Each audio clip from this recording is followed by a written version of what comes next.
My name is Jie. I grew up in China and I moved to Israel from Hong Kong to study cyber politics and government. It was a master's degree.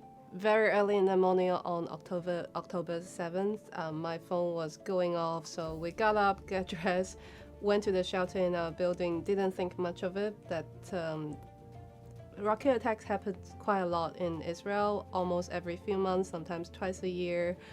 And I started to see messages on social media, very graphic videos that came straight from Hamas streaming, and people were sharing it on in chat groups, and we started to realize what was really happening. This is not a regular military attack.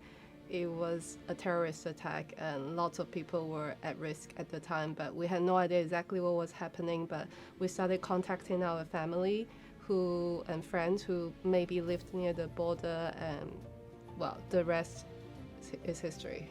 I think about 2-3 days after the terrorist attacks, we got an email from the university, and some student volunteers were looking for people to perhaps form a task force and start sort of putting out what we see here on the ground, and to put together materials and interview people. And I think the initial idea was just let the international students do the talking and present the truth and give a little bit more context about what is really happening, because I feel like people who live in Israel or have friends in Israel know a lot more about what exactly happened on the 7th of October. But people outside of Israel, for various reasons, for example, media are not able to show really graphic images, or they don't have a background understanding of the conflict. So I thought this is a great opportunity to volunteer and perhaps help.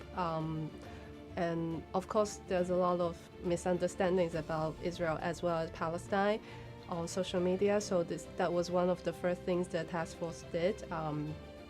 As for me, I come from a background of communications and a little bit of corporate social media. So I've been helping out with some of the messagings, but we have a great team and everybody's contributing to content.